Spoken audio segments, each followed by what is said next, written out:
الدنيا ربيع والجو بديع. كل سنة وحضراتكم طيبين. عيد شم نسيم عليكم وعلى اللي بتحبوهم بخير ودايما وسعادة.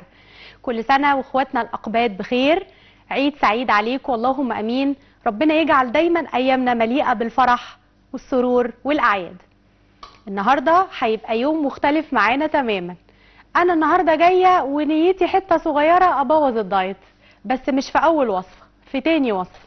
ومعانا مفاجأة في آخر الحلقة هتتبسطوا بيها جدا جدا زي ما أنا كمان مبسوطة بيها. معاكم دكتور ليلي عبد الله، أخصائية تغذية علاجية. النهاردة هنعمل وصفات مخصوص لشم النسيم، أتمنى إن هي تنول إعجابكم، وهنتكلم بالتفاصيل هنعمل إيه وبيفيدنا في إيه ويزود صحتنا في إيه. يلا بينا نبتدي. يلا بينا. النهاردة هنعمل مكرونة بالرنجة. ايوه، مكرونه بالرنجه. عايزه ابتدي معاكم كلامي واقول ان الرنجه والفسيخ شيء مش وحش. الوحش اللي احنا بنعمله في نفسنا، اللي هو ايه بقى؟ سفره طويله عريضه مليانه بطاطس محمره، مليانه شيبسي، وبنجيب البيبسي ونحط الرنجه و18000 رغيف عشان نبلع. طيب ده ينفع؟ لا ما ينفعش. فانا جايه النهارده اقول ايه؟ اقول ان الرنجه عادي فيها اوميجا 3، هي شيء صحي جدا. فالرنجه معانا مهمه جدا في يومنا. عادي ان احنا ممكن ناكل رنجه، بس ما نقفش على الميزان عشان ممكن تعمل لنا احتباس ميه او ووتر ريتنشن، فاحنا مش هنوزن بعديها على طول. لكن مش هناكل ال 19000 رغيف اللي بناكله عشان نحلي القعده مع بقى البصل الاخضر والبصل الاحمر اللي عليه خل وحبه ميه. هنبوظ الدنيا خالص. لا مش هنبوظها. هناكل النهارده رنجه معاها مكرونه. انا بحب مكرونه الشوفان، بس ما لقيتش مكرونه شوفان فعادي سلقت مكرونه بيضه. جبت بنه هنحطها دلوقتي. هناكل مع الرنجه مكرونه، وهنحط كمان شويه خضار يفرقوا معانا جدا. طبق صحي. ليه الرنجه مهمه او انا شايفاها مهمه، او ليه بيتقال عليها مهمه؟ اولا هي فيها اوميجا 3 عالي جدا، فيها فيتامين دي، وفيها كمان فيتامين بي 12، وده مهم جدا للاعصاب. الغلط بقى في ايه؟ انه احنا لما بناكلها ما بنتحركش، بنكون تبع حزب الكنبه، بنشغل التلفزيون، نجيب كوبايه الشاي على طول بعد الاكل عشان نكسر الحديد في جسمنا، فنلاقي نفسنا هبطنا والدنيا مش متظبطه معانا. طب ايه الحل؟ الحل اللي احنا هنقوله دلوقتي. هنعمل الوجبه ونمشي على شويه تبس هتفرق معانا جدا جدا في اكلنا للرنجه. اول حاجه هنعملها، اول حاجه المقادير طبعا ظاهره عندنا على الشاشه. تمام. هننزل معانا المكرونه زي ما احنا شايفين. تمام. انا سلقتها عادي جدا ميه سخنه، نزلت المكرونه تاخد غلوه بحبه ملح. لما طلعت المكرونه عملت ايه؟ حطيت شويه زيت زيتون عليها عشان تبقى بالشكل ده. احنا لو مش هناكل المكرونه على طول نعمل ايه؟ نحطها في التلاجة وبعدين نبقى نطلعها. المقادير موجوده عندنا هي على الشاشه. المكرونه مكرونه شوفان مسلوقه او مكرونه عاديه. هنجيب رنجه فيليه، زيت زيتون، ربع كوبايه شبت، زيتون اسود او اخضر زي ما نحب، وملح وفلفل. كده دي المقادير بتاعتنا. طبعا هنحط ايه؟ هنحط الكمون زي ما احنا عارفين. يبقى احنا كده حطينا المكرونه. هننزل الرنجه. طبعا الرنجه مخليه زي ما حضراتكم شايفين كده اهو. تمام. هننزل الرنجه. هنتكلم طبعا ازاي نطلع ريحه الرنجه والفسيخ. طبعا قبل ما بناكلهم بنقول يعني اللهم ادخلنا مدخل صدق واخرجنا مخرج صدق واجعل لنا من لدنك سلطانا نصيرا. ليه؟ عشان الفسيخ احنا مش ضامنين الفعاليات اللي بتحصل بعده، فاحنا هندعي ربنا ونتوكل على الله ناكل الفسيخ. نزلنا الرنجه زي ما حضراتكم شايفين. نيجي بقى هنا لايه؟ نيجي هنا ننزل تشيري توماتو اهو. طبعا بتفرق معانا جدا التشيري توماتو. مفيش تشيري توماتو مش مشكله، مش هتقول لا، يعني عادي مش هتقول لا خالص. لسه اللون الاخضر شويه عليه، خليك تعالى كده اهو. تمام. ونيجي بقى اخر حاجه ايه؟ البصل. البصل بقى هنعمل ايه؟ هنقطع بصله شرايح. انا يعني بلاش بصل كتير، طبعا احنا عندنا مشكله. اهلا اهلا اهلا. الو. ايوه. الو. الو. ايوه. اهلا اهلا اهلا. دكتور ليلي، ازي حضرتك؟ ازيك؟ اخبار حضرتك ايه يا مدام اماني؟ تمام والله الحمد لله، منوره. يعني ده نورك ومكالمه عزيزه على قلوبنا. ربنا ما يحرمناش من وصفاتك الجميله. ربنا يخليكي، تسلمي يا مدام اماني، تسلمي. قولي لي هتعملي ايه في شم النسيم؟ والله يا دكتور يعني عايزه اسال حضرتك سؤال. اذا هت... انا عندي مقاومه انسولين، ينفع اكل مكرونه بالرنجه؟ ينفع تاكلي عندك مقاومه انسولين بقالها قد ايه يا مدام اماني؟ يعني بقى لها شهرين ثلاثه كده، يعني لسه مكتشفاها. طيب لا ما تقلقيش خالص. اولا انا يعني الاتصال ده عزيز جدا على قلبي، مدام اماني من اسماعيليه، يعني حضرتك بالبلد بكل حاجه عزاز على قلبي جدا. ميرسي يا آه دكتور كتير. ربنا يخليكي. انا عايزاكي ما تقلقيش خالص من حته انه انت تاكلي مكرونه بالرنجه. احنا اتفقنا في بدايه الحلقه قلنا ان الرنجه فيها اوميجا 3، فيها بي 12، فيتامين بي 12 عشان الاعصاب، ومش بس كده كمان فيها فيتامين دي. طيب انا اكلها ازاي؟ انا المفروض الوصفه هي مكرونه شوفان. الوصفه مكرونه شوفان، انت حضرتك هتعمليها بمكرونه شوفان، ولو انت هتاكليها بالعيش يفضل تاكلي عيش شوفان او عيش قمح كامل. حضرتك معايا؟ بلاش تاخدي العيش اللي هو البلدي الكتير، بلاش تاخدي بقى بطاطس، لانه البطاطس احنا بنعملها معامله الكاربس، فبلاش تاخدي عيش معاه بطاطس معاه مش عارف ايه، ده كتير. هنكتفي ان احنا حتى لو هناخد رغيف يبقى رغيف شوفان او رغيف قمح كامل او بذور كتان، اللي حضرتك تشوفيه براحتك في العيش من اي نوع بتحبيه ممكن ناكله. لكن بلاش المكرونه تبقى مكرونه يعني بيضه، عشان بتعلي عندنا مقاومه الانسولين شويه. وبنشكر حضرتك جدا يا مدام اماني على الاتصال ده، ونتمنى دايما نسمع صوتك في البرنامج. تمام. خليني بس اكمل النقطه دي، حته انه اكل المكرونه شوفان مكرونه شوفان او اي حاجات كومبلكس اللي هي نشويات المعقده، بتفرق معايا جدا جدا فين في الشبع، وكمان بتفرق في مؤشر الشبع بتاعي، فما بلاقيش نفسي جعانه بعد زي نشويات بسيطه كاربس بسيطه، بتبقى الموضوع بيبقى صعب عندي شويه وبجوع، وكمان بيعلي لي مقاومه الانسولين، لانه مقاومه الانسولين شويه ببقى بري دايابيتك داخله على مرض سكر. فببتدي اظبط اكلي، ببتدي اعمل صيام متقطع، بنصوم مثلا من 14 ل 18 ساعه على حسب مقدرتك، 14 او 16 او 15 زي ما تشوفي حضرتك. وبعد كده ببتدي اكل اول وجبه، ما ينفعش اكلها على سكريات، ما ينفعش اكل الوجبه بتاعتي وانا مش عندي مثلا سلطات، مش عندي بروتين، لازم اكل كويس. وفي خلال 3 شهور من اتباع نظام غذائي كويس ان شاء الله باذن الله حضرتك تتخلصي من مقاومه الانسولين تماما. تمام. هنا حطينا زي ما اتفقنا البصل، بلاش بصل كتير. طيب احنا دلوقتي هنطلع ريحه البصل ازاي من بقنا؟ طبعا بعيدا عن الفسيخ وبعيدا عن الرنجه، هنطلع ريحه البصل ازاي؟ اول حاجه بنعملها بنغسل اسناننا بمعجون اسنان قوي جدا. يعني هنغسل اسناننا بمعجون اسنان قوي جدا، مش بعد الاكل بنص ساعه، ده بعد الاكل على طول، يعني اكون مجهزاه كده وابتدي اغسل اسناني كويس. وبعد كده اخد لبان ترايدنت او يعني اي لبان نعناع بطعم النعناع، اخد مشروب نعناع، يعني اخد مشروب نعناع اي لبان عندنا عشان يبتدي يطلع الريح، واغير اللبانه كل نص ساعه، يعني عشان طعم الاكل ما يثبتش في بقي. ده بالنسبه لريحه البصل. طيب بالنسبه لريحه الرنجه والفسيخ العظماء هنعمل فيهم ايه؟ خليني اكمل الوصفه وبعد كده اقول لكم هنعمل فيهم ايه. اول حاجه هنحط ملح، تمام، وبعد الملح هنحط ليمونه. نعم. طيب يلا بينا. الو. الو. مساء الخير يا مدام هدى. خط قطع، مفيش مشكله خالص مدام هدى، براحتك خالص. اول ما تلاقي انه الدنيا تمام اتصلي علينا، احنا في انتظار حضرتك. هنحط حبه كمون اهو، ملح معانا هنا، اوكي.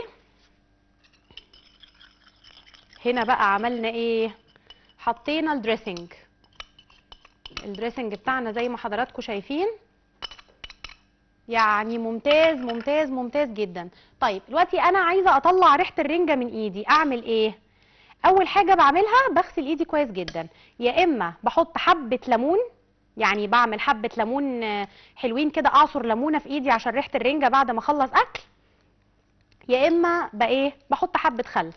وبعد كده انا مثلا هاكل الرنجه الظهر، اوعوا تاكلوا الرنجه الصبح، هناكل الرنجه الظهر.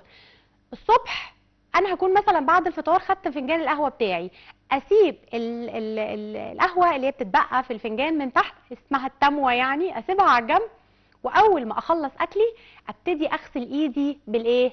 بالتموه دي. اغسل ايدي كويس قوي، مش هروح بقى طبعا اجيب بن غالي واغسل بيه ايديا عشان كلت رنجه، لا انا هسيب التموه اللي اتبقت مني الصبح ابتدي اغسل بيها ايديا كويس جدا. بعد ما اخلص اكل الرنجه واغسل ايدي بالليمون واغسل ايدي بالصابون، احط وافضل افرك ايدي كده شويه. سلوى اسكندريه، ماشي. الو مدام سلوى. الو. الو مساء الخير يا مدام سلوى. انت ازي حضرتك؟ الحمد لله، منوره الدنيا، واهل اسكندريه منورين. ربنا يخليك حبيبه قلبي. ربنا يخليكي. عامله ايه حبيبتي؟ زي الفل، كل سنه وانت طيبه. حبيبتك طيبه، خدي حضن اسكندراني وبصين بقى. ده انت يعني اسكندريه دي غاليه على قلوبنا كلنا، عروس البحر. الو. انا حبيبتي بقول لك خدي حضن اسكندراني وبصين. طب يا لهوي، ده يعني انتوا، انا مش قادره اقول لحضرتك انتوا عزاز ازاي على قلبنا، ووصفاتكم وبلدكم الجميله والله. ممكن بس نوطي سنه التلفزيون عشان اعرف اسمع حضرتك؟ ماشي حبيبتي، بقول لحضرتك كل سنه وحضرتك طيبه. حضرتك بالف خير.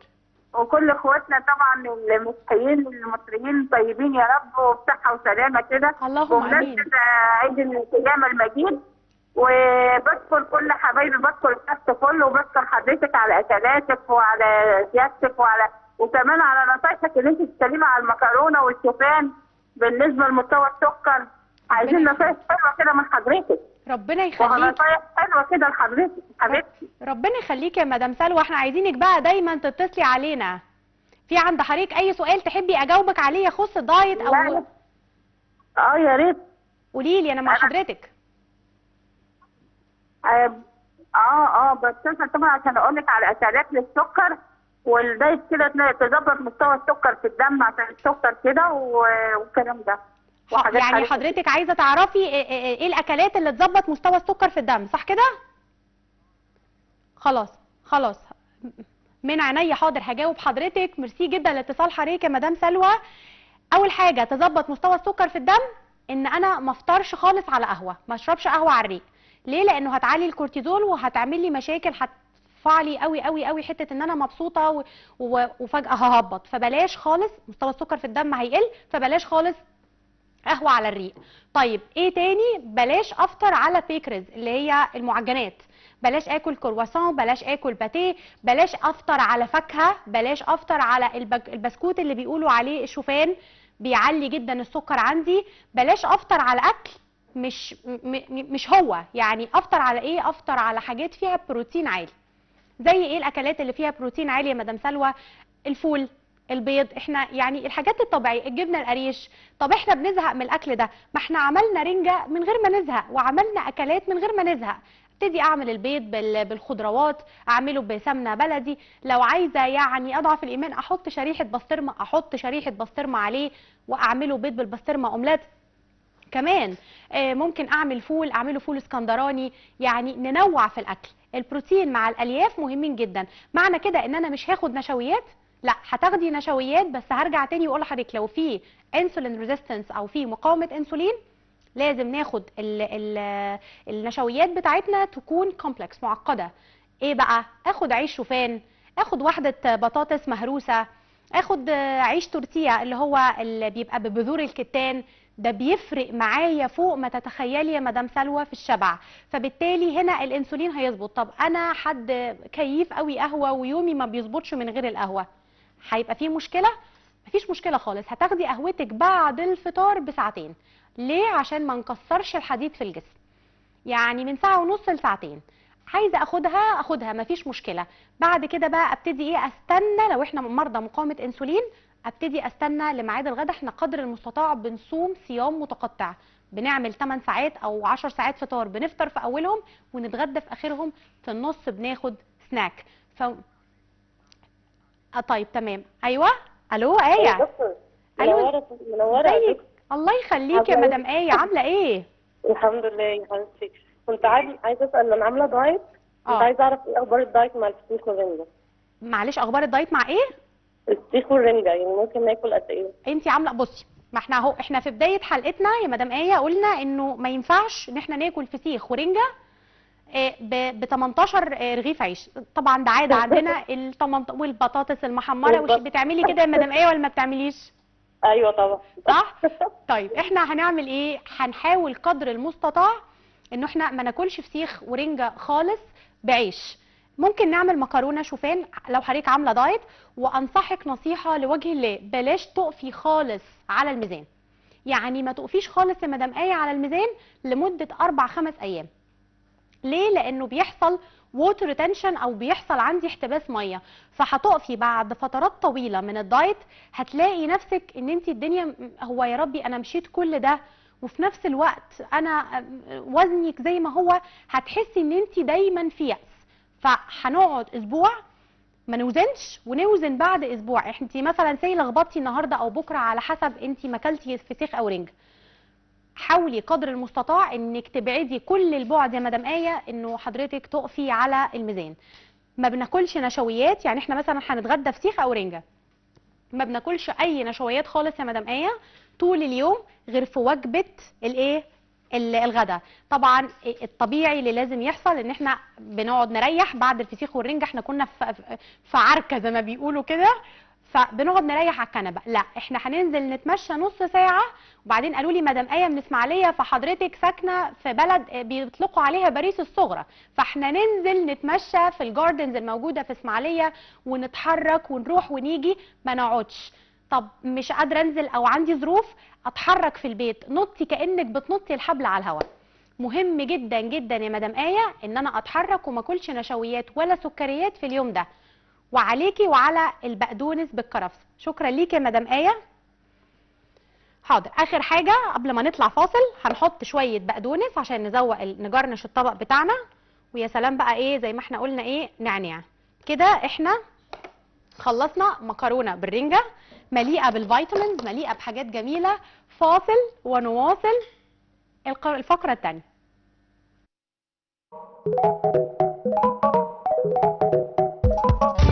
ورجعنا لكم بعد الفاصل. انا قلت لكم في بدايه الحلقه ان احنا النهارده جايين وفي نيه صغننه كده ان انا ابوظ الدايت، بس ما ينفعش يجي شم النسيم من غير ما ناكل بامبوني او بريوش. البامبوني ده مظهر من مظاهر شم النسيم. ايه هو البريوش بقى؟ ده عامل زي عيش الضفاير كده اللي احنا بناكله في رمضان، بس طبعا هنعمله هش. هنعمله النهارده بشكل صحي وبمقادير هتبقى موجوده عندنا كلنا في البيت. ممكن نقوم دلوقتي بكل سهوله نعمله ومش هياخد مننا وقت كتير. ده هو في الفرن يا دوبك من 12 ل 19 دقيقه. يلا بينا نبتدي فيه. اول حاجه طبعا انا مقلله الكميه عشان نقدر نعمله بسرعه وما ياخدش مننا وقت. هو المفروض بناخد 7 كوبايات دقيق. 7 كوبايات دقيق دول بيبقوا كيلو. بناخد ال7 كوبايات دقيق، طبعا دول بيبقوا المواد الجافه كلها مع بعض. بحط دلوقتي الفانيليا بتاعتي، كمان بحط السكر. طبعا السكر ل7 كوبايات دقيق طبعا، ولو عايزين ننصص براحتنا خالص. السكر ل7 كوبايات دقيق. تمام. المقادير بتاعتنا دلوقتي هتظهر على الشاشه. نص كوبايه دقيق، وعندنا 50 جرام زبده، ربع كوب زيت، ربع كوب سكر، ولو عايزه احط زبيب احط، مش عايزه براحتي. فانيليا، 2 بيضه، ملح، خميره، وكوبايه لبن دافي. طبعا البريوش عادي جدا انه احنا نعمله من غير لبن، مفيش مشكله. ممكن ما نعملوش بلبن، نحط معلقه لبن باودر وميه. ممكن اعمله عادي بلبن عادي. اللي انا اشوفه واللي انا متاح عندي، مش هوقف الدنيا عشان اعمل بريوش. الموضوع ابسط واسهل مما نتخيل. طيب احنا دلوقتي حطينا الدقيق. احنا قلنا 7 كوبايات دقيق. عايزه انصص الكميه انصص، عايزه اقلل. انا عامله كميات قليله عشان اعرف اعجنه معاكم ونقدر نعمل اشكال كتير. فاحنا حطينا الفانيليا، حطينا السكر، حطينا الدقيق. هنحط بيكنج باودر زي ما حضراتكم شايفين. هنحط خميره فوريه. طبعا الموضوع محتاج يتخمر. انا طبعا عامله يعني قبل الحلقه بشويه محضره عشان تشوفوه، لكن هو طبعا لازم يتخمر، نسيبه على الاقل ساعتين. تمام. هنحط هنا رشه ملح بسيطه جدا، وكمان هننزل بيضه. طبعا احنا حاطين فانيليا ونزلنا البيضه زي ما حضراتكم شايفين. نجيب بس معلقه.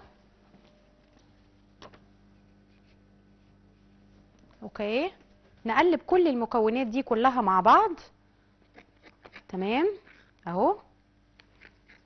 طبعا احنا ال7 كوبايات دقيق زي ما اتفقنا، مالهم بقى ال7 كوبايات؟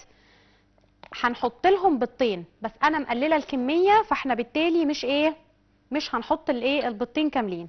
نلبس بقى جلافز ونبتدي نعجن. تمام ايوه، نلبس جلافز زي ما احنا شايفين كده. طيب احنا دلوقتي عايزين نحط لبن باودر نحط، مش عايزين نحط لبن باودر براحتنا، عايزين نعمل لبن عادي برضو اوكي براحتنا. طيب اللبن ده انا مدفياه شويه على النار عشان احنا معانا خميره فتشتغل بسرعه الدنيا تبقى تمام. طيب احنا لقينا الدنيا مش متظبطه معانا، مفيش مشكله، نزود حبه دقيق عشان العجينه تمسك.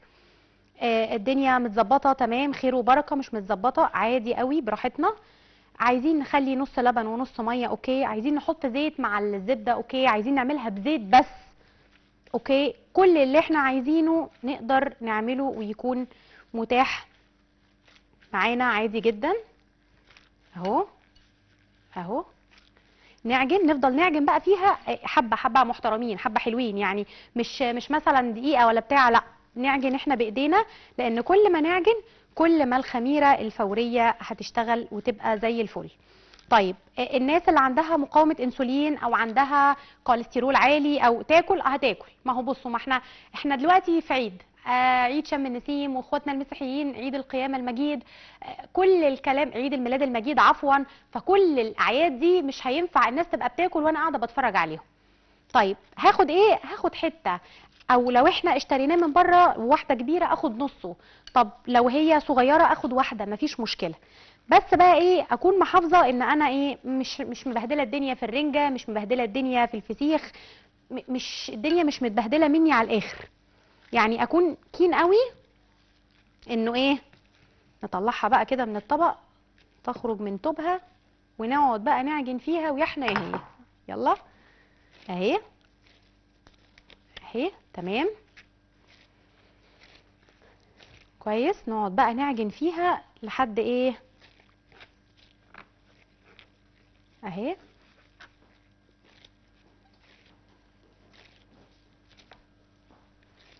طبعا بنسيبها بقى تتعجن فترة، يعني احنا بنسيبها تتعجن بنسيبها تتعجن فترة. ممكن كمان لو لقيناها عملت ناخد شوية دقيق، ممكن شوية دقيق من عندنا اهو. تمام. الو مدام نوال، الو مساء الخير يا مدام نوال، انا سامعاكي، انتي سامعانا؟ روان. الو مساء الخير يا مدام نوال، ازي حضرتك؟ مساء النور، انا روان من اسكندريه. اهلا وسهلا يا مدام نوال بيكي، منوره الدنيا. ربنا يخليكي، انا بتصل اشكرك على اكلاتك الجميله. ربنا يخليكي ربنا يخليكي، اهم حاجه تكوني استفدتي منها. طبعا بستفيد حضرتك جدا. ربنا يخليكي، ما تحرمش منك ومن كلامك الجميل، كل سنه وحضرتك طيبه. وانت طيبه، ربنا يخليكي يا رب. هتعملي ايه في شم النسيم؟ هتاكلي فسيخ ورنجه؟ خط قطع مدام نوال، كلمينا تاني كلمينا تاني، نحب نسمع صوتك. اهل اسكندريه العزاز على قلبنا دايما. نحط حبه دقيق عشان ما تلزقش مننا. طبعا مش هنزود لبن تاني، انا عامله كميه بسيطه قوي للبريوش عشان نقدر ناخد وندي. طبعا انا عامله نسخه منها قبل الابيسود قبل ما تتعرض، يعني عشان احنا هوا فمش هتلحق تاخد وقتها في الفرن. تعمل بقى نقعد نضيع وقتنا في ان احنا نحط دقيق ونزود لبن والكلام ده. فانا جهزت واحده، طبعا لازم تتخمر في وقتها، فانا حبيت ان انا اجهز لكم واحده اهو زي ما حضراتكم شايفين. تمام اهو. طيب زي ما احنا قلنا، مرضى الكوليسترول او اللي عنده كوليسترول عالي واللي عنده مقاومه انسولين مش هياكل عادي جدا جدا، هناكل عادي من البريوش او البامبوني، بس ناخد بالنا على صحتنا، يعني ناخد بالنا ايه اللي بيتعبنا ونحاول قدر المستطاع ان احنا ما نعملوش. انا تعبانه، انا حاسه ان انا مش احسن حاجه مثلا صحتي فيها سكر، في عندي اي مرض، اخلي بالي ادوق دايما، اعمل ثقافه 80-20. ايه هي 80-20؟ ان انا اكل 80% صحي، 20% ابوظ، ويكون ببورشنز او بحاجات صغيره، مش بكتير. يعني مثلا هاكل رنجايه اخليها نص رنجايه مخليه، طب هاكل مثلا حته رنجه وحته بطروخ رنجه، مش لازم اخلص البورشن، مش يا اول اور نوت، لا، اخد حته واسيب حته، دايما اعمل حاجه زي كده. تمام، احنا كده عجلنا اهو، خلاص جبنا كله وظبطنا الدنيا. نيجي بقى نعمل ايه؟ نيجي بقى نقطع. احنا هنا دلوقتي عندنا طبعا اشكال كتير. طبعا بقى الحلو في كل ده ان احنا نشارك اطفالنا واولادنا، نشاركهم ان هم يعملوا معانا. احنا واحنا صغيرين كنا بنشارك جداتنا ومامهاتنا وكل اللي عنده، وتلاقي العيله كلها مجتمعه زي الكحك والبسكوت. طيب احنا دلوقتي اهو هنعمل ايه؟ هنعمل البريوش. ليه اشكال كتير جدا جدا زي ما حضراتكم شايفين اهو. نيجي نعمل كده اهو، ونبتدي نلفه واحده واحده، حته حته اهو. تمام، ابتدي اعمل كده. ابني بقى او بنتي او ولاد اختي او بيت عيله هيشوفوني بعمل كده، هيبتدوا يعملوا ايه؟ هيبتدوا يجوا يقلدوني. طيب في ناس بتدهنه بلبن عادي، في ناس بتدهن وشه بيض، اللي انتوا تحبوه اعملوه. هل هدهن وشه بيض؟ هل هدهن وشه لبن؟ انتوا زي ما انتوا عايزين. هندهن وشه لبن ونحط ايه؟ ونحط عليه من فوق شويه سكر كده. تمام، ونحط عليه شويه سكر. ممكن نعمل اشكال تانية، طبعا ممكن نعمل اشكال تانية. ممكن مثلا نعمل ايه؟ فاكرين اللي هو اسمه الليمبي او الالمبي اللي كانوا بيعملوه؟ احنا بقى نعمل ايه؟ نعمل الالمبي وندخله الفرن اهو اهو اهو. نعمله ايه اهو كده اهو، نعمل له رجلنتين اهو، ما احنا في شم النسيم اهو. تمام، احنا الليمبي باظ مننا حبتين، نعمله من الاول تاني اهو اهو. كوره اهي اهي، ونعمل له ايه؟ طبعا الحاجات دي طبعا لو ابننا بيعملها او بنتنا اكيد مش هناكلها، اكيد هنحطها له بس كده فور فن، لكن احنا مش هناكلها، احنا بس هنبسطه يعني اهو. كمان الناحيه التانيه اهو. احنا مش ايه، معلش، احنا الا الاطفال احباب الله لازم نراضيهم في كل وقت اهو.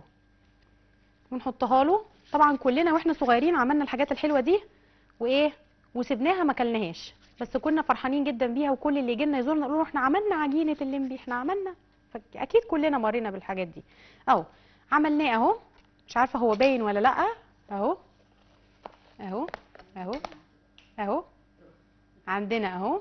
طبعا دي الطبيعيه، دي اللي احنا هناكلها، دي اللي احنا هنحطها في الصينيه نتفرج عليها. تمام، نعمل بقى واحده كمان اهي اهي زي ما حضراتكم شايفين معانا. ندهن بقى عليها سكر، نحط وشها في البيض، اللي احنا عايزين نعمله مفيش مشكله خالص. طبعا خلي بالكم من حاجه، انا اشتغلت على طول في العجين. هو العجين المفروض ان هو بيتخمر، يعني العجين انا بخمره، مش عايزه بقى اتحكم في حجمه، هنا ده صغننه، هنا دي كبيره، هنا ده شكل تاني، عايزه اعمله ضفاير اعمله ضفاير، اللي انا عايزاه انا بعمله براحتي خالص. ما بعملش ايه، ما بكونش كين ان ايوه. اهلا اهلا استاذه روان، ازي حضرتك؟ الحمد لله. مساء النور، حضرتك عامله ايه؟ انا بخير، منوره الدنيا. ربنا يخليكي. انا من الاساتذه المعجبين باسئله حضرتك. نعم، انا من الاساتذه المعجبين باسئله حضرتك، شكرا جدا. الله يخليكي، الله يخليكي، ما تحرمش منك ابدا. ودايما كده منوره الشاشه، ودايما من ربنا يخليكي يا استاذه روان، ربنا يخليكي. هتعملي ايه في شم النسيم؟ هتاكلي فسيخ ولا رنجه؟ الاثنين. اوبا، ده احنا جامدين قوي، ده احنا جامدين، هناكل فسيخ ورنجه الاثنين. يا ربنا يخليكي يا رب. بس خلي بال حضرتك بقى ما تاكليش عيش معاهم، بلاش عيش ما دام الاثنين. ماشي حاضر. قولي لي، في سؤال؟ ممكن نوطي التلفزيون شويه عشان تسمعيني، يعني تسمعيني من التليفون؟ حاضر كده. قولي لي، عند حضرتك سؤال يا استاذه روان؟ عاوزه اسالك في تغذيه العظم والناس اللي بتعاني من ارتجاع المريء. انا مش سامعه السؤال كويس. عايزه اسالك في تغذيه العظم والناس اللي بتعاني من ارتجاع المريء. عندك ارتجاع مريء صح كده؟ صح كده. عايزانا بقى ايه؟ عايزه حل ليه صح كده؟ عايزه حمامي. مفيش مشكله، هقول لحضرتك حالا هنعمل ايه. اولا احنا في اي سؤال تاني عند حضرتك؟ خط فصل. تمام. بصي يا مدام روان، احنا لو عندنا ارتجاع مريء لازم نحافظ انه احنا ما ناكلش. يعني احنا دلوقتي داخلين ننام، بلاش ناكل كتير ونخش ننام على طول. ما ينفعش اكل اكلات فيها حمضيات زي الليمون، الخل. الحاجات دي بتعمل لي ارتجاع وبتهيج عندي حمض المعده او HCl. لازم اشوف انا عندي مشكله فين بالظبط في حته ارتجاع المريء وازود البكتيريا النافعه البروبايوتيك. خلي بالك من حاجه يا مدام روان، حته انه انا اكل الاكل عادي كده ومثلا ما اشوفش ايه اللي بيتعبني سواء توم او بصل او غيره، هيفضل طول الوقت الموضوع ده يتعبني، وهيفضل طول الوقت الموضوع ده بيعمل لي ارتجاع مريء طول الوقت. طيب ايه المفروض يتعمل؟ اخد اكلات فيها بروبايوتيك او بكتيريا نافعه فتعادل لي حمض المعده، فبالتالي هيقلل الايه حته ارتجاع المريء. ما اخدش حاجه فيها خل تفاح. لو حضرتك بتاخدي اي مشروبات اللي هي الحارقه زي القرفه بالجنزبيل اوقفها عشان ارتجاع المريء. ما اخدش ليمون، ما اخدش خل تفاح. احاول قدر المستطاع ان انا اقلل الاكلات اللي بيبقى فيها حمضيات كتير، البرتقان، اليوسفي، كل الاكلات دي اخلي بالي جدا جدا منها ان هي ما تزودش عندي حمض المعده. بروبايوتيك لازم اخده، حتى لو هاخده فايلز او هاخده تابلت طبعا تحت اشراف طبيب. مهم جدا ان انا اعلي البروبايوتيك عندي. لو خدت كورس انتي بايوتيك او كورس مضاد حيوي لازم ارجع تاني اخد بروبايوتيك عشان تعادل البكتيريا في بطني، ما اخليش البكتيريا الضاره تزيد عندي. مهمه جدا جدا البروبايوتيك، ودي هتفرق معاكي جدا في علاج ارتجاع المريء. ولو عندنا كمان انتفاخ او قولون تعبان هتفرق معاكي قوي. يا رب اكون جاوبت على السؤال بالظبط زي ما حضرتك عايزه. تمام. هنا احنا عملنا زي ما اتفقنا. طبعا احنا العجينه قلنا هنعملها ايه؟ هنعمل العجينه تتخمر حوالي ساعه، ساعة ونص. سواء انا شغلت الفرن وطفيت الفرن ودخلت العجينه تاخد وقت في التخمير بتاعها، سواء سبتها في مكان دافي. احنا داخلين على صيف اوريدي هنلاقي الجو حر، نسيبها في المطبخ هي اساسا هتبقى بريوش لوحدها من غير ما ندخلها الفرن عشان الحر. فكل الكلام ده عندنا متاح ان احنا ايه، ان احنا نقدر نعمله عشان نخمر العجينه وساعه ونشتغل فيها. طبعا انا قبل الحلقه زي ما حضراتكم عارفين تمام كنت مجهزه نسخه منه. اوكي اهو ده البريوش اللي معانا، هو ده اهو زي ما حضراتكم شايفين. عملنا البريوش تمام، عملنا البريوش. عايزين طبعا بقى نعمله، بس انا صراحه انا كنت جايه وفي نيتي سنه قد كده صغننه ان انا ابوظ الدايت النهارده عشان احنا بنحتفل بعيد شم النسيم واخواتنا المسيحيين كل سنه وانتم طيبين. عملته عادي بدقيق عادي، مش دقيق شوفان ولا اي حاجه خالص. حطيت الخميره، حطيت السكر، الفانيليا. عايزين نحط فانيليا سايله اوكي، عايزين نحط فانيليا عاديه برضو اوكي. عملنا سلطه الرنجه زي ما حضراتكم شايفين، عملنا البريوش. ومعانا هيبقى في اخر الحلقه في وصفه ومفاجاه حلوه جدا غاليه على قلبي قوي.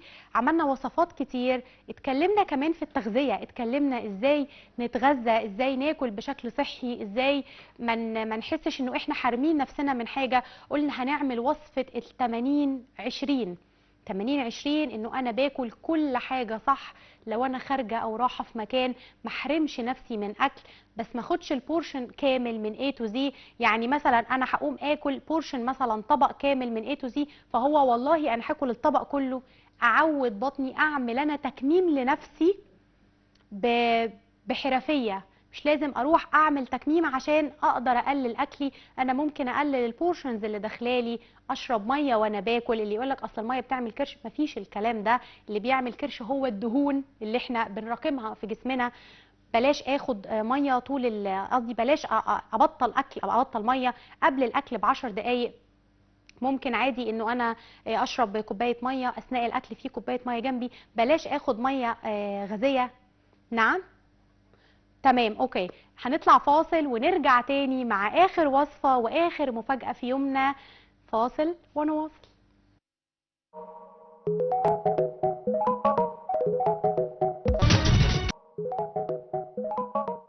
والمفاجأة اللي انا قلت هقول لكم عليها اخر الحلقة هي استضافة الشخص الجميل زين ابني. هيجي النهاردة يلون معايا البيض عشان نعمل بيض يعني غير معتاد. احنا لما بنلون البيض لاولادنا مش دايما هنلونه وهنحطه في المتحف، احنا عايزين نشاركهم التجربه وعايزين نشاركهم الفرحه دي، وعايزين نخليهم هم يلونوا بايديهم حتى لو بحاجات بسيطه هينبسطوا بيها جدا جدا. اول حاجه احنا جبنا البيض، طبعا المقادير هتظهر معانا على الشاشه، هي مقادير بسيطه جدا. احنا جبنا البيض وجبنا الالوان الصناعيه بتاعتنا وجبنا لما فيلوماستر تمام نلونها، وجبنا طبعا المقادير اهي ظهرت معانا على الشاشه، ومعانا اكياس بلاستيك عاديه اهي. هنبتدي ان احنا ازيك يا زين؟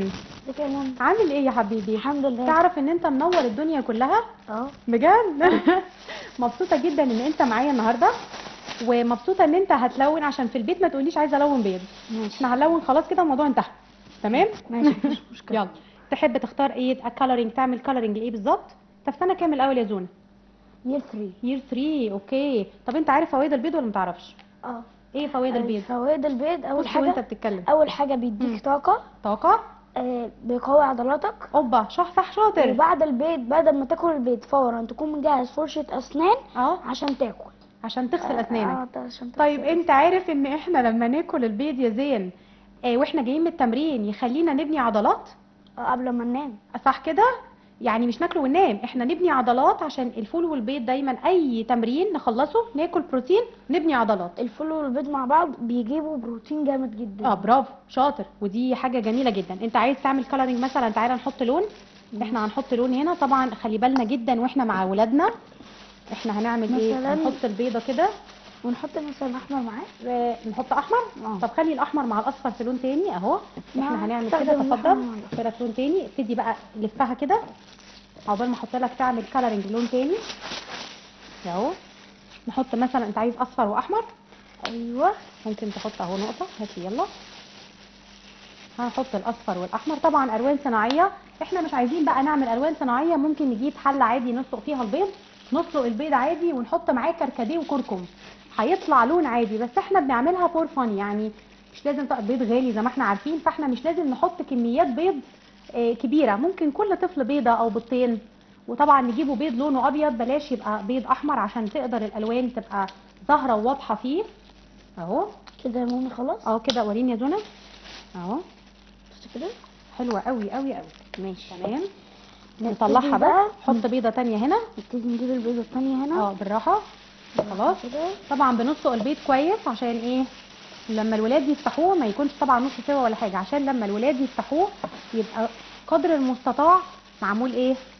متظبط اهو اهو زي ما احنا شايفين. بقى لونها جميل جدا على فكره، وحمينا ايدينا. انا مثلا مش معايا جلاف دلوقتي، فانا حميت ايدي بالكيس البلاستيك. يلا يا زيزو. ممكن كمان نحط مع اللون الاخضر ده.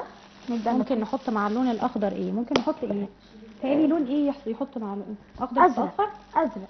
انا عايزه احط اصفر. لا حط اصفر. ماشي. حط اصفر روسي. حاضر عينيا. يلا. انت منورني يا زونه. انت كمان. تمام. ماشي. انا هطلع البيضه الثانيه. اوعى تتكسر. بحذر بكل حذر. طبعا قلبت اورنج، قلبت زي ما انتم شايفين كده، اللون قلب اورنج لانه احنا عندنا اصفر مع احمر عمل لنا لون اورنج. ده بقى لونه جبار اللون ده. حاضر. زين قول لي، عشان في سؤال جاي لك دلوقتي حالا من الاعداد، هتاكل بكره رنجه وفسيخ ولا لا؟ بدون رياكشنات. لا ليه يا زين؟ دي اوميجا 3. لا الرنجه ريحتها وحشه، والفسيخ مش ريحتها وحشه، مش ريحتها احنا الريحه عندنا بيبقى، ما انا هقول لك على حاجه، ما احنا هنغسل ايدينا ببن. بخاف برضه. بتخاف؟ طب تعالى نجربها. لا احنا هنعمل زي ايه فيلم احمد حلمي. لا ليه؟ ايه رايك؟ نتوكل على الله وخلاص. نتوكل على الله وخلاص. لا بس الفسيخ ماليش دعوه بيه. ايوه بلاش فسيخ. احنا ممكن ناكل يعني رنجة عادي، لكن فسيخ لا. فضلنا 3 بيضات. نيجي لا سيبك بقى من 3 بيضات، احنا تعالى نلون عشان وقت الحلقه معانا. اوكي. بص وانت ماسك سيبك من دي، لون دي تقريبا نشفت شويه، اوعى ايدك تتبهدل. انا طبعا انتوا هتسالوا انا جايبه الالوان منين. انا بنتي الصبح ادتني الالوان قبل ما جيت لي يا مامي لوني بالالوان، وحاطه لي خريطه ان انا الون بيها ازاي واعمل، فانا هحاول قدر الامكان. لا بلاش تاني، هتنشفها. اوكي. هنحاول قدر الامكان ان احنا نعمل ايه اشكال قلوب، ونكتب مثلا هابي. يلا يا زيزو عشان وقت الحلقه. هابي ايستر. ايوه ماشي. احنا معانا دقيقتين بالظبط تلحق. يلا يا زونا. اوكي يلا ليتس جو. ليتس جو. اوكي نكتب ايه؟ اكتب اللي انت عايزه بس بسرعه. يلا احنا هنا شاركناهم. ممكن تاخد القلم الاحمر. احنا هنا شاركنا اولادنا يا جماعه حته انه احنا نلون البيض، وهم شاركونا. يعني احنا مش هنعمل البيض عشان نصوره ونقول احنا عملنا بيض، لا احنا فرحناهم بحته ان احنا نزلنا البيض. احنا بنعمل كل حاجه في الاكل لوحدنا، فمش هيبقى فيها مشكله ان هو يشاركك ويحط الالوان معاك، يكتب حاجه، يشارك في حته البيض، عشان احنا زي ما شاركنا واحنا صغيرين هم يشاركونا واحنا كبار، فيشاركوا هم كبار الصغيرين، لان ده بيفرق جدا في ذكرياتهم. انت النهارده ذكرى في حياه ابنك بكره، فاعمل ذكرى واصنع ذكرى جميله معاه.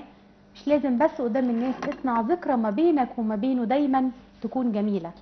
سونا عمل لنا، انت عملت انهي واحده يا زيزو؟ زيزو كتب لي هابي ايستر اهو. هابي ايستر اهو. هابي ايستر اهو.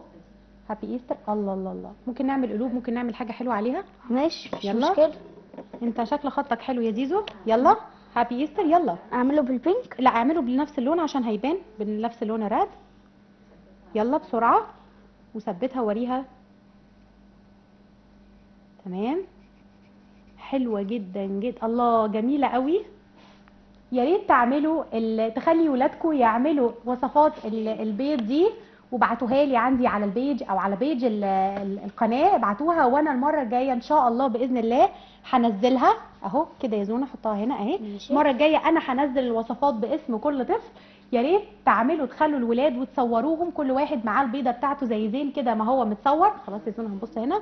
أوكي. زي ما هو متصور هنعمل وصفات البيض. ابعتوا لي صور اولادكم وهم هيلاقوا صورهم ان شاء الله باذن الله في المره الجايه في البرنامج. ابعتوها وانا هذاعها هنا على كل طفل عمل بيضه وكل طفل رسم عليها وكتب هابي ايستر او كتب اسمه.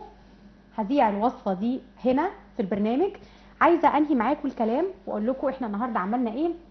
عملنا سلطه رنجه بالشبت وبالمكرونه لمرضى مقاومه الانسولين. بلاش نعمل يعني المكرونه بيضه، ممكن نعملها مكرونه بالشوفان، ممكن نعملها ناكل عيش زي ما اتفقنا بذور كتان، اي حاجه تبقى بني او مكرونه بني. بلاش العيش الكتير، بلاش البطاطس المحمره، بلاش الحاجه الساقعه، بلاش الشاي مباشره والقهوه زي ما اتفقنا. طب حاجه مهمه، هبخر البيت ازاي؟ مش بالبخور لان البخور مش هيحوق في الفسيخ. طب انا هبخر البيت ازاي؟ هجيب حله ميه سخنه هحطها على البوتاجاز، احط عليها فانيليا، قشر برتقال وقشر اقطع وليمون زي ديتوكس وخلوها تغلي. نحاول نتخلص من ريحه الفسيخ. يعني ان شاء الله باذن الله نعمل حاجه دي ريحتها هتفرق جدا جدا معانا لما نشغلها. وفي الاخر نشغل بخور نفتح نهوي البيت عشان ريحه البيت ما تبقاش فسيخ ورنجه، لانه الريحه ما بتبقاش الطف حاجه. لو جينا بصينا لريحه الفم، نغسل اسناننا كويس قوي قوي. بعد ما نغسل الاسنان بشكل جيد نبتدي ناكل لبان. كل نص ساعه نغير لبانه لمده مثلا 4-5 لبانات عشان الريحه ما تمسكش في بقنا. كمان نغسل ايدينا، نبقى شاربين القهوه بتاعتنا الصبح، نغسل ايدينا بالتموه اللي بتتبقى في القهوه نسيبها نحجزها على جنب. مش معقول ناكل رنجه وفسيخ ونروح ندفع بن قد كده نغسل ايدينا بيه، لا نسيب التموه نغسل ايدينا بيها نعملها كويس قوي. نرش بقى على ايدينا برفيومز والحاجات دي عشان الريحه ما تمسكش في ايدينا. زي ما قلنا رنجه اوميجا 3 بي 12 فيتامين بي 12 وكمان فيها فيتامين دي. بلاش حاجه ساقعه يا جماعه. اشربوا ميه كتير، اشربوا بقدونس بالكرفس عشان ينزل لي احتباس الميه الموجود في الجسم. وكمان نعمل البريوش مره كده يعني نبهدل الدنيا في الدايت. ناخد واحده البريوش طعمه حلو قوي وهو مظهر من مظاهر شم النسيم. نلون البيض مع اولادنا هيفرق معاهم جدا. اصنع ذكرى النهارده تبقى في حياه ابنك بكره يحكي عنها لاولاده. دايما اقول كده. كان معانا النهارده ضيف لطيف في اخر الحلقه هو زين محمد عبد الوهاب ابني الجميل. نورني في الحلقه وعمل لي افكار جميله جدا جدا جدا في الحلقه. مبسوطه قوي ان هو معايا النهارده. هستنى وصفاتكم للبيض مع اولادكم زي ما هو عملها. هستنى وصفات البيض صوروها وابعتوها لنا على لينك الحلقه او بيج الحلقه. واي اسئله اعملوا مداخلات معانا، انا موجوده هنا عشان لو اقدر اجاوب على سؤال هجاوبه ونشارك بعض بالمعلومات. كل سنه وحضراتكم طيبين، وكل عيد وانتم طيبين، واخواتنا المسيحيين طيبين، وهابي شم النسيم او هابي ايستر عليكم. كل سنه وحضراتكم طيبين. كنت معاكم دكتور ليليا عبد الله، اخصائيه تغذيه علاجيه. اتمنى تكونوا استفدتوا بالحلقه. وزين محمد عبد الوهاب الامير. وزين محمد عبد الوهاب الامير. اشوفكم في حلقه جايه.